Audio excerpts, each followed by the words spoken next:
할렐루야. 오늘은 창세기 20장 1절에서 7절 말씀을 가지고 사라의 위기, 이런 제목으로 하나님의 말씀을 증거하겠습니다. 지난 주일에 이미 공지한 대로 이번 주 그리고 지난주에 걸쳐서 사례의 위기 그리고 사라의 위기, 이런 것들을 다루고자 했습니다. 지난주에 우리가 창세기 12장을 통해서 사례의 위기를 우리가 살펴보았는데, 그때는 하나님께로부터 아브라함과 사례가 새 이름을 받기 전의 상황이죠. 근데 창세기 20장 오늘 본문에서는 하나님께로부터 이제 사라라고 하는 새 이름을 받은 후에 그런 당한 위기의 모습을 다루고 있습니다. 창세기 12장에서는 사례, 즉 하나님께로부터 새 이름을 받기 전에는 바로에게 끌려가 가지고 굉장한 수치를 당하게 되죠. 근데 오늘 본문에서는 똑같은 위기 상황을 당하지만은 새 이름을 받은 후에는 그 위기에 대한 해결 방법이 전혀 다른 것을 우리가 볼 수 있습니다. 그러면은 사라의 위기, 어떻게 위기를 극복해 나가는가? 첫째, 그랄에 거류했다 그랬어요. 자, 오늘 보면 1절 말씀을 보면은 아브라함이 거기서 네게브 땅으로 옮겨가 가데스와 술 사이 그랄에 거류했다, 이렇게 기록을 합니다. 지난주에 사례는 어디에 거류합니까? 애굽으로 내려가서 애굽에 거류했죠. 자기가 살고 있는 땅에 흉년이 들고 너무나도 살기가 막막하니까 풍부한 수원이 있는 애굽 땅으로 내려갔다 그랬어요. 그리고 거기서는 굉장한 수치를 당하게 되죠. 근데 오늘 본문에서는 똑같은 위기를 당하는데 어디에 거류를 하냐면은 가데스와 술 사이에 있는 그랄 땅에 거류했다, 이렇게 기록을 합니다. 여기서 그랄이라고 하는 의미는요, 거주지라고 하는 의미를 가지고 있어요. 다시 말하면 성도가 마땅히 있어야 될 가나안 땅, 즉 교회 혹은 천국을 의미하는 거죠. 지난주에는 애굽에 있었는데 이번에는 어디에 있습니까? 똑같은 위기를 당하지만은 이번에는 자기가 반드시 있어야 될 그 장소에 머물러 있다라고 하는 거예요. 애굽에 거했다. 이것은 세상으로 나가버린 거죠. 근데 창세기 20장에서는 그랄에 거류했다. 다시 말하면 교회 안에 머물러 있는 그런 모습을 보여주고 있다라고 하는 거예요. 아무리 힘들고 어려워도 성도는 어디에 있어야 됩니까? 하나님 안에 있어야죠.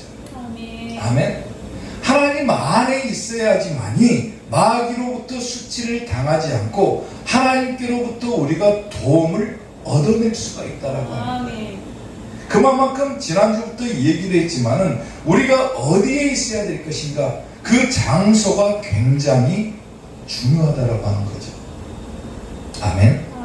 창세기 7장 7절을 보면은요, 노아는 아들들과 아내와 며느리들과 함께 홍수를 피하여 어디로 들어갑니까? 방주로 들어갔다 그랬어요. 방주는 뭘 상징하냐면 교회를 상징하죠. 아무리 힘들고 어려운 상황을 만났어도 노아와 그의 가족들은 어디에 머물러 있는 겁니까? 방주에 머물러 있는 거예요. 세상 사람들이 조롱하고 멸시해요. 산꼭대기에다가 배를 짓는다고 얼마나 사람들이 조롱하고 비웃었겠습니까? 그래도 꿋꿋하게 하나님의 말씀을 지키고 마지막 때는 어디에 머물러 있습니까? 방주에 머물러 있었기 때문에 노아와 그의 가족들은 마지막 때 구원을 받는 거예요. 아멘. 아멘. 오늘 우리도 마찬가지인 거예요. 똑같이 힘들고 어려운 상황을 만나지만은 과연 내가 어디에 머물러 있어야 될 것인가? 교회 안에 머무는, 다시 말하면 하나님 안에 머무는 여러분들이 될 수 있기를 주님의 이름으로 축원합니다. 아멘. 창세기 19장 22절을 보더라도 그리로 속히 도망하라. 하나님께서 소돔과 고모라 땅을 멸하실 때 롯에게 하신 말씀이죠. 그리로 도망하라. 내가 거기 이르기까지는 내가 아무 일도 행할 수 없노라 하였더라. 그러므로 그 성읍 이름을 소알이라 하였더라. 그러죠. 소알로 피난시킨 거죠. 소알은 피난처, 도피처 이런 의미를 갖고 있는데, 다시 말하면 소알 역시도 교회를 상징하는 거죠. 아멘. 힘들고 어렵고 고난이 다가올 때 자기가 있어야 될 장소, 내가 어디에 머물러 있어야 될 것인가, 이건 굉장히 중요한 부분이다라고 지난주부터 말씀드렸죠. 아멘. 사랑하는 성도 여러분, 마지막 때가 되면 될수록 우리에게 찾아오는 위기와 고난은 더욱더 클 수밖에 없는 거예요. 그럴 때마다 우리는 누구로부터 도움을 청해야 되냐면 하나님께로부터 도움을 청해야 되기 때문에 어디에 머물러 있어야 될 것인가? 하나님 안에서, 교회 안에 머물러 있는 신앙이 돼야 된다는 거예요. 아멘. 한 통계 자료를 보니까요, 곤충학의 대가인 파브르가 날벌레가 빙빙 도는 그런 모습들을 관찰했는데, 한 통계 자료를 보니까 사람들의 87%가요 날벌레와 같이 빙빙 돌면서 그런 모습으로 세상을 살아간다라고 해요. 다시 말하면은 아무런 목적이 없이 그렇게 세상을 살아가고 세상을 끝낸다라는 거예요. 오늘도 해가 밝았으니까 또 오늘 하루가 지나겠지. 또 어제도 그와 같은 삶을 살고 그제도 그와 같은 삶을 살고 평생을 돌이켜보면 아무 목적도 없이 그냥 되는 대로 사는 사람들이 무려 87%에 달한다고 해요. 그런 인생이 무슨 의미가 있겠습니까? 우리가 하나님을 믿는 부름받은 성도라고 한다면 날벌레와 같은 모습으로 빙빙 돌면서 그렇게 목적 없이 살아가는 인생을 살아갈 것이 아니라, 우리가 살아가는 목적이 무엇인가, 또 내가 어디로 가야 될 것인가, 그 방향을 분명히 알고 살아가야 된다는 거예요. 아멘. 아멘. 그렇게 빙빙 돌다가 내 인생을 허비하고 나면 뭐가 남겠습니까? 아무것도 남지 않는 거예요. 우리에게는 분명히 가야 될 마지막 목적지가 있죠. 그곳이 어디입니까? 천국입니다. 천국. 아멘. 우리는 천국을 향해서 바로 날아가야 돼요. 날아가야 돼요. 아브라함과 사레가 비록 하나님께로부터 부름을 받았어요. 창세기 12장에서는 하나님께로부터 부름을 받았지만은 그때까지만 하더라도 아무런 목적이 없이 살아가는 거예요. 쉽게 말하면. 자기에게 조그만 어려움이 오면은 어떻게 합니까? 사람의 방법으로 해결하려고 하고 자기들의 생각으로 해결하려고 하는 거예요. 근데 오늘 본문에서는 어떻게 됩니까? 자기가 있어야 될 그 장소에 머물러 있는 거예요. 쉽게 말하면. 왜? 자기가 있어야 될 목적이 분명하기 때문에 그런 거예요. 아멘. 창세기 12장에서 그렇게 부름받은 아브라함과 사례였지만은 자기 인생을 자기 생각대로 살아가다 보니까 어떻게 됩니까? 마귀로부터 수치를 당하고 결국은 인생을 허비를 하게 되죠. 우리는 그와 같은 인생을 살아가서는 안 된다는 거예요. 아멘. 예수님 믿었다고 말만 할 것이 아니라, 예수님 믿었다고 말만 하고 세상 밖에서 사는 사람들이 얼마나 많습니까? 부름받은 성도로서의 자격은 갖추었으면서 예수님 믿는다고 하면서 세상의 방법대로 살아가는 성도들이 얼마나 많냐는 거예요. 세상의 방법대로 해결하려고 하고 자기에게 조금만 고난이 찾아오면 세상으로 나가버리려고 하는 성도들이 얼마나 많냐는 거예요. 우리는 그와 같은 모습으로 살아갈 것이 아니라, 아멘. 아멘. 아멘. 예수님 믿었다고 말만 할 것이 아니라 예수님을 믿었다면 끝까지 예수님 안에 머무는 삶, 교회 안에 머물러 있는 신앙, 그런 신앙을 가져야 된다는 거예요. 아멘. 오늘 본문에서 아브라함과 사라가 가데스와 술 사이에 있는 그랄에 거주했다. 성도들이 마땅히 있어야 될 거주지에 정착했다. 다시 말하면 교회 안에 머물러 있는 신앙을 가졌다. 아무리 힘들고 어려운 일이 있어도 교회 안에 머물러 있는 여러분들이 될 수 있기를 주님의 이름으로 축원합니다. 아멘. 사라의 위기 두 번째, 아비멜렉이 사라를 데려갔다 그랬어요. 오늘 보면 2절 말씀을 보면은 그의 아내 사라를 자기 누이라 하였으므로 그랄 왕 아비멜렉이 사람을 보내어 사라를 데려갔다 그랬죠. 아멘. 아멘. 아브라함과 사레가 애굽 땅으로 내려갔을 때는 애굽 왕 바로가 사라를 취하여 들였다고 그랬죠. 실제적으로 임신을 하게끔 만드는 성관계까지도 했다는 거예요. 그리고 결국은 바로의 아내로 삼아버렸죠. 근데 오늘 본문에서 아비멜렉, 그랄 왕 아비멜렉은 사라를 데려갔다 그랬어요. 데려갔다. 아멘. 아멘. 그리고 좀 이따 오늘 본문 내용을 보면 4절 말씀에 보면 뭐라고 기록을 합니까? 4절에서는 아비멜렉이 그 여인을 가까이 하지 않았다 그랬어요. 않았다. 다시 말하면 취하여 들이지 않았다라는 거죠. 애굽에서 당한 위기나 오늘 본문에서 그랄에서 당한 위기나 똑같은 위기 상황은 똑같은 거예요. 그러나 고난의 방법은 다른 거죠. 아멘. 아멘. 여기서 아비멜렉은 아버지의 왕이라고 하는 그런 칭호를 가지고 있어요. 뜻을 가지고 있어요. 아비멜렉은 사람의 이름이 아니라 블레셋 왕들의 공식적인 칭호죠. 바로가 애굽 왕들의 공식적인 칭호라면은 아비멜렉은 블레셋 왕들의 공식적인 칭호이고 그런 그가 사라를 데려갔다라고 하는 것은 당시 관습에 의해서는 충분히 가능한 일이라는 거예요. 절대적인 권력을 가진 이가 아무나 데려갈 수 있는 그런 권력을 가질 수가 있는 거예요. 그러면 이게 뭘 상징하느냐? 아니 교회 안에 있어도 고난을 당하는 건 똑같지 않습니까? 아브라함과 사레가 애굽으로 가가지고 고난을 당한 거나 아니 그랄 땅에 머물러 있는데도 고난을 당한 것은 똑같은 것 아닙니까? 물론 똑같은 거예요. 고난은 똑같은 거예요. 그런 의미에서 보면은 하나님 안에 있는 성도들도 교회 안에 머물러 있는 성도들도 뭘 당한다는 거예요? 똑같이 고난을 당한다라는 거예요. 어찌 보면은 예수님 믿고자 하는 자들은 세상에 사는 자들보다 더 큰 고난이 올 수도 있는 거예요. 그러나 해결 방법은 다르죠. 디모데후서 3장 12절을 보면은 자 무릇 그리스도 예수님 안에서 경건하게 살고자 하는 자는 박해를 받으리라 그래요. 아니 예수님 믿으면 고난이 없어야죠. 내가 하나님 안에 머물러 있고 교회 안에 머물러 있는데 왜 내가 고난을 당합니까? 그렇게 반문하는 성도가 있을 수도 있지만 고난은 똑같이 찾아오는 거예요. 똑같이. 오히려 예수님 믿는 것 때문에 더 큰 핍박이 찾아올 수도 있는 거예요. 그리고 이것을 이미 성경은 예언을 하고 있죠. 예언을.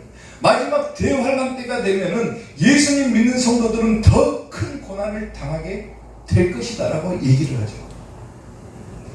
마태복음 24장 9절을 보게 되면은 그때의 사람들이 마지막 때죠. 그때는 마지막 때예요.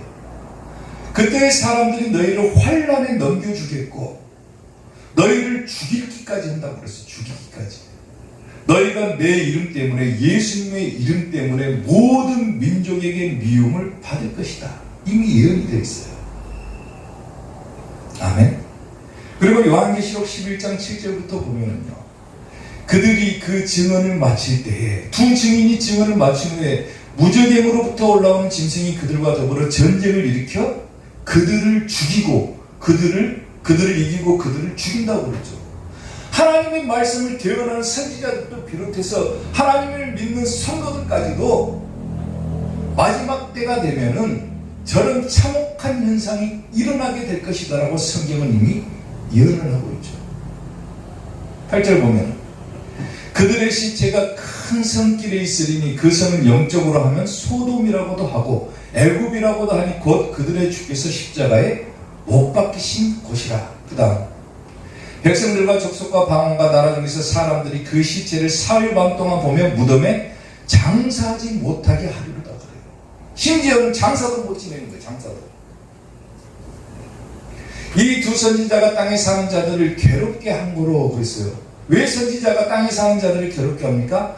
하나님의 말씀을 대언하니까, 하나님의 말씀으로 사람들의 마음을 후벼 파버리니까 사람들이 괴로워서 견딜 수가 없는 거예요. 사랑하는 성도 여러분, 주의 종들이 선지자들이 하나님의 말씀을 증언할 때에 하나님의 말씀을 받는 자들은 크게 두 부류로 나눠집니다. 한 부류는 초대교회 성도들과 같이 자기 가슴을 치면서 회개하면서 어찌할꼬, 내가 어찌할꼬, 이렇게 회개하는 성도들이 있는가 하면은 마치 스데반 집사가 하나님의 말씀을 증언할 때에 그를 돌로 쳐 죽였던 것처럼 오히려 하나님의 말씀을 대언하는 자들을 돌로 치는 자들이 있는 거예요. 왜? 자기들이 그 말씀을 받기가 힘드니까 그런 거예요. 근데 마지막 때가 되면 똑같은 거예요. 두 증인들이 하나님의 말씀을 대언하고 그들에게 잘못을 지적하고 나가니까 선지자가 땅에 사는 자들을 괴롭게 했다라는 거예요. 괴롭게 했다라는 거예요. 오죽했으면 그들이 죽음을 즐거워하고 기뻐하며 서로 예물을 보내리라. 선지자가 죽은 것은 너무나도 즐거워해버린 거예요. 11절 3일 밤 후에 하나님께로부터 생기가 그들 속에 들어가매 그들이 발로 일어서니 구경하는 자들이 뭐였다? 크게 두려워하더라.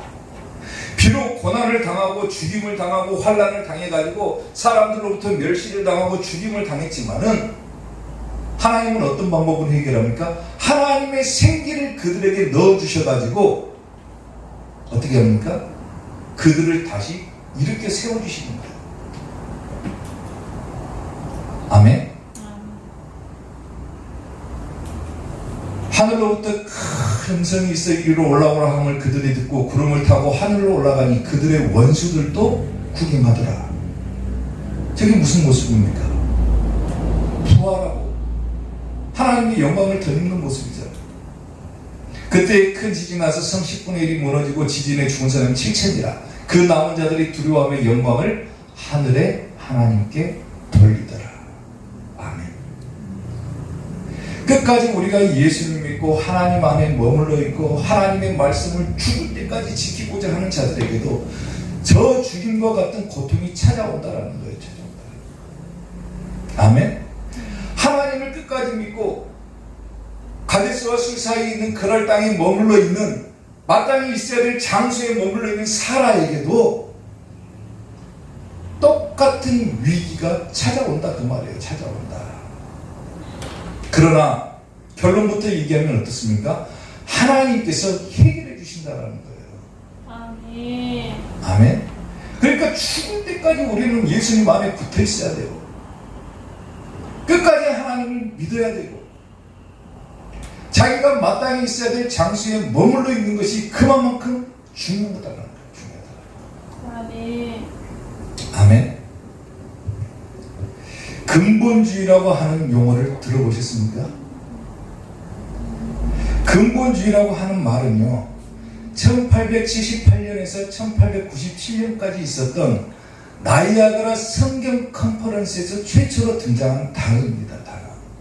근데 이 근본주의가 뭐냐면은 쉽게 말하면 교회가 세속화되고 다원주의화되고 이런 것들에 물들지 않아야 된다라는 거예요. 그리고 성경은 틀리지 않았다. 예수님만이 우리의 유일신이다. 이것을 믿는 자들을 갖다가 근본주의라고 하는 거예요. 근본주의. 그러니까 쉽게 말하면 저나 여러분들이나 뭐예요? 근본주의자들이죠. 근본주의자들. 근데 한 언론 인터뷰에서 어떤 사람이 그런 얘기를 하겠어요. 근본주의 기독교에 대한 생각을 물었습니다. 타 종교의 수장한테 물었어요. 근데 그 사람이 뭐라고 하냐면은 근본주의 그룹은 살인을 하지 않고 또 폭력을 행사하지는 않지만은 정신적인 구조는 하나님의 이름으로 행하는 폭력주의자라 그랬어요. 폭력주의자가. 왜? 타 정도를 배척해버리니까.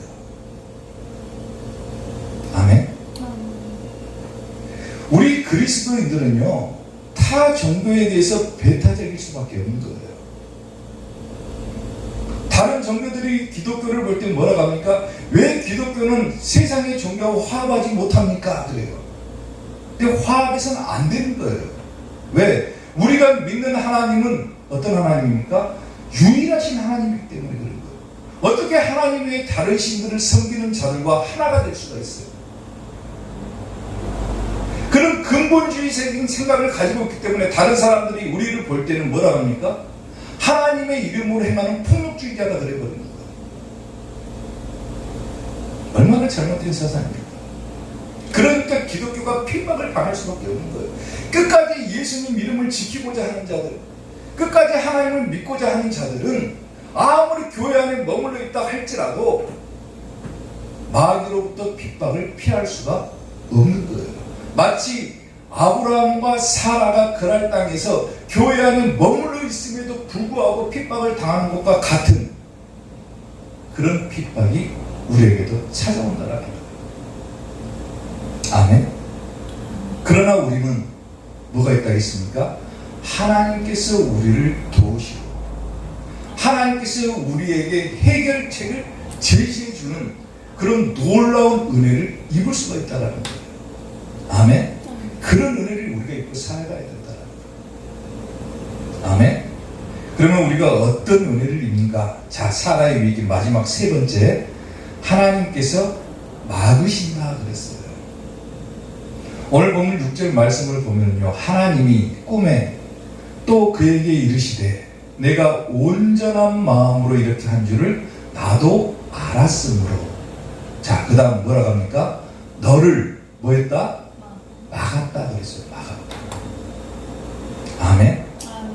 당시 아비멜렉이 행했던 행위는요, 그가 하나님께 얘기한 것처럼 온전한 행위인 거예요. 온전한 행위. 쉽게 말하면 잘못한 것이 하나도 없어요. 세상적인 것으로 보면 자기가 절대적인 권력을 가지고 있고 자기 마음대로 행할 수 있는 권력을 가지고 있고, 또 아브라함은 자기 아내를 갖다가 뭐라 했습니까? 자기 누이라고 했고, 사라 역시도 아브라함을 자기 오라비라고 그랬어요. 오빠라고 그랬어요.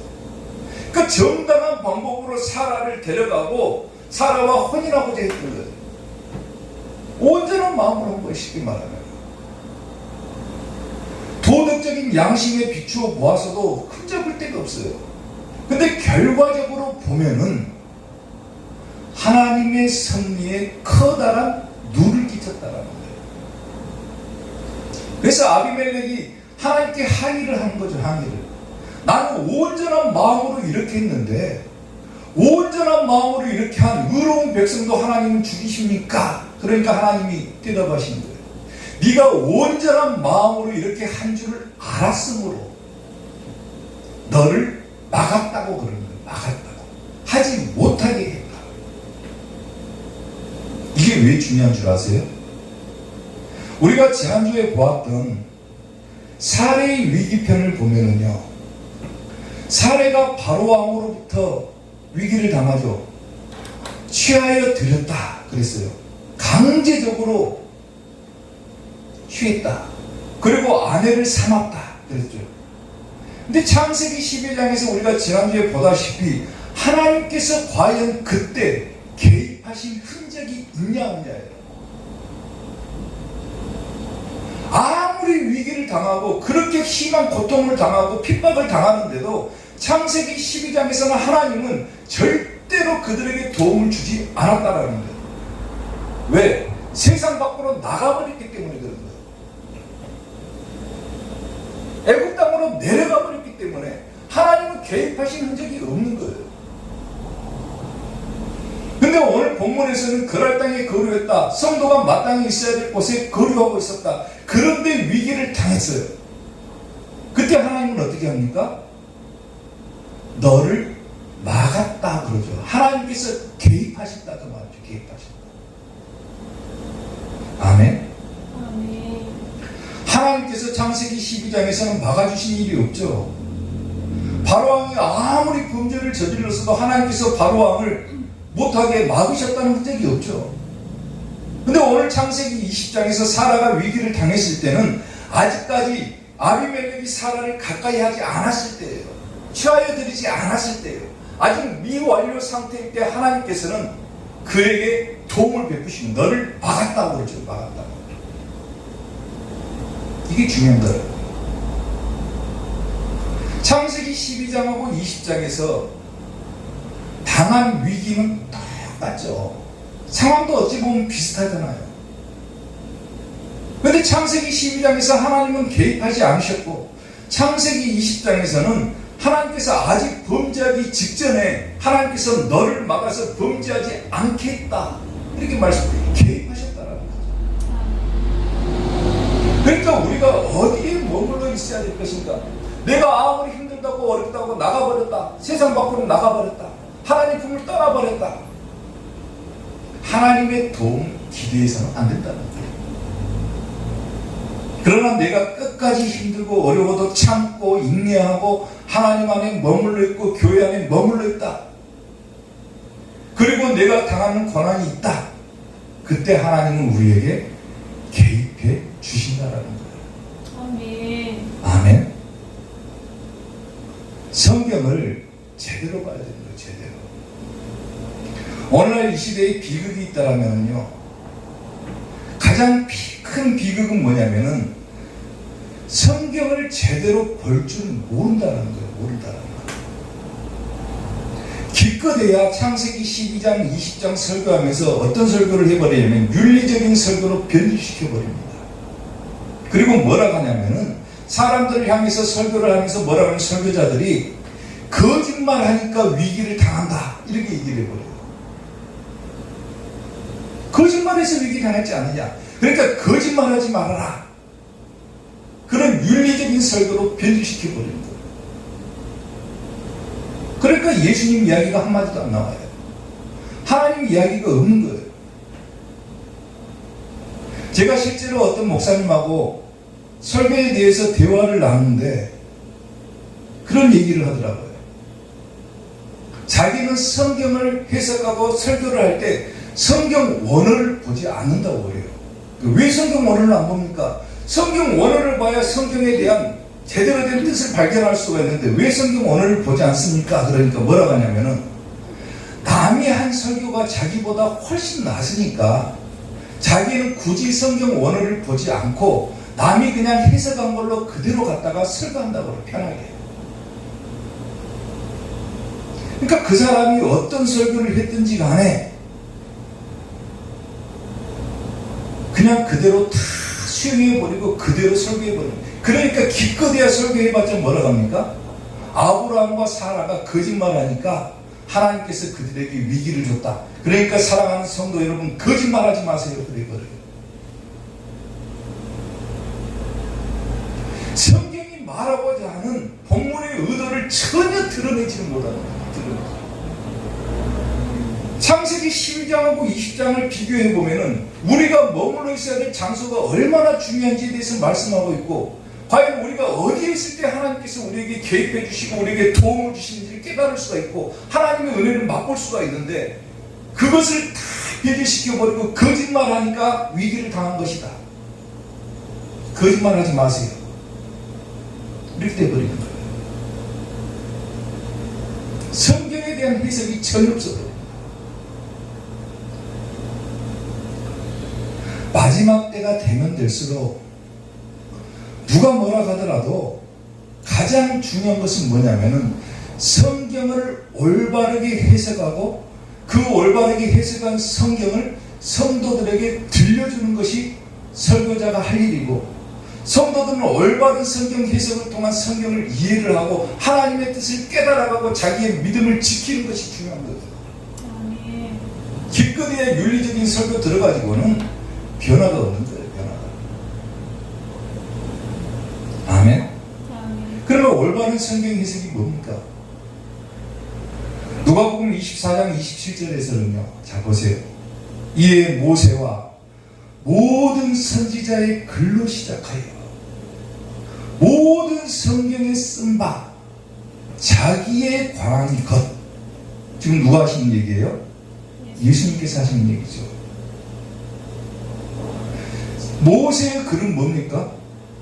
모세오경을 말하는 거죠. 그 선지자의 글은 뭐예요? 쉽게 말하면 구약성경 전체를 말하는 거예요. 근데 예수님은 뭐라고 하냐면은 모세오경도 마찬가지고 선지자의 글도 마찬가지고 모든 글로 시작하여 모든 성경에 써있는 것 누구에 관한 것이라고 얘기를 합니까? 예수님에 관한 것이라고 얘기를 해요. 아멘. 그러니까 모든 성경은 누구로 해석해야 된다는 거예요? 예수님으로 해석해야 된다는 거예요. 아멘. 아멘. 그리고 누가복음 24장 32절을 보면은 그들이 서로 말하되 길에서 우리에게 말씀하시고 우리에게 성경을 풀어주실 때에 우리 속에서 마음이 뜨겁지 아니하더냐 그래요. 엠마오 마을로 돌아가는 두 제자에게 예수님께서 나타나셔가지고 그들에게 성경을 뭐 해주셨다고 그래요? 풀어주셨다고 그래요. 해석해 주셨다 그 말이죠. 올바르게 해석해 주시니까 뭐가 일어나는 거예요? 자기 속에서 뜨거운 것이 막 일어났다 그래요. 기껏해야 거짓말하지 마세요. 윤리적인 설교 듣고는 마음의 변화를 기대하기가 어려운 거예요. 성경을 볼 때 이게 우리 예수님 이야기구나, 이게 하나님의 뜻이구나, 이것을 발견해 나갈 때 그 기쁨은요 말로 다 할 수가 없는 거예요. 말로 다 할 수가. 아멘. 아멘. 하나님께서 아브라함에게 나타나셔가지고 너의 아들 이삭을 번제로 드려라. 아브라함이 자기 아들 이삭을 잡아요. 번제로 드리려고 해요. 이게 아브라함과 이삭의 이야기입니까? 1차원적으로 보고 성경 문자 그대로 보게 되면 아브라함이 이삭을 잡아서 바치려고 하는 저 믿음이 대단하다 그렇게 얘기를 하지만은 잘못된 해석인 거예요. 쉽게 말하면. 아까 얘기했잖아요. 모든 성경은 누구로 해석하라고요? 예수님으로 해석하라고. 아브라함이 이삭을 번제로 드린 것은 누구 얘기인 거예요 지금? 예수님 이야기인 거예요. 하나님이 예수님을 십자가에 못 박아 죽인 사건을 얘기를 하는 거예요. 그렇게 성경을 보지 못하면 아무리 성경을 들여다봐도 성경 자체가 그냥 윤리적인 것으로 끝나버리는 거예요. 아멘. 성경은 예수님으로 해석하는 거예요. 고린도후서 3장 14절을 봅시다. 그러나 그들의 마음이 완고하여, 이전 성경에서는 완악하다 그랬어요. 완악하다. 완고하여 오늘까지도 구약을 읽을 때에 그 수건이 벗겨지지 아니하고 있으니, 그 수건은 누구 안에서 없어진다고 그래요? 그리스도 예수님 안에서 없어질 것이라고 그래요. 얼마나 마음이 완악하고 완고하면 성경을 볼 때 예수님으로 보지 못하는 거예요. 보지 못하는 거예요. 그 수건은 예수님 안에서 없어진다고 그랬죠. 15절. 오늘까지 모세의 글을 읽을 때 수건이 그 마음을 덮어버렸다 그랬죠. 덮어버렸다.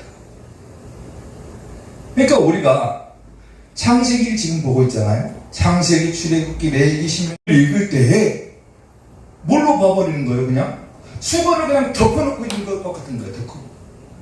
그러니까 기껏해야 아브라함과 사라가 위기를 당한 사건을 갖다가 거짓말하니까 위기를 당한 것이다. 아브라함이 이삭을 잡아 바친 사건을 갖다가 아브라함이 믿음이 훌륭한 것이다. 이걸로만 하고 끝내버리는 거예요. 물론 맞는 거지만은, 그런데 뭐가 있는 거예요? 그 안에는 진리가 숨겨져 있죠. 진리가. 그 진리가 뭡니까? 예수님의 진리가 숨겨져 있다는 것을 깨달아야 된다는 거예요. 아까 예수님이 그러셨죠. 모세의 글로 시작하여 모든 선지자의 글에 자기에 관한 것을 자세히 설명해 주셨다. 근데 사람들의 마음이 완고하여 완악해서 아직까지도 모세의 글을 읽을 때에 수건이 그 마음을 덮고 있다 그랬어요. 덮고 있다. 성경을 수건으로 덮어놓으면 보입니까? 안 보이죠. 16절. 그러나 언제든지 주님께로 돌아가면 그 수건이 뭐해진다? 벗겨진다 그랬어요. 벗겨진다. 아멘. 예수님으로 보고 예수님으로 해석하면은 그 진리를 발견할 수 있다는 거예요. 사랑하는 성도 여러분, 기독교뿐만 아니라 다른 종교에서도 윤리적인 부분들은 굉장히 많이 얘기를 하죠. 기독교만 거짓말하지 말라고 얘기합니까? 불교나 다른 종교에서도 거짓말하면 안 된다고 얘기를 해요. 그러면 기독교가 다른 종교하고 차이점이 뭡니까? 굳이 기독교를 다닐 필요가 없죠. 예수님 믿을 필요가 없죠. 거짓말하지 말라. 그러면 굳이 교회 안 다니고 종교 안 믿어도 학교에서도 그건 가르치는 거예요. 학교에서도. 그럼 뭐하러 교회 다닙니까? 그럼 윤리적인 이야기 들으려면 교회 다닐 필요가 없죠. 그러잖아요.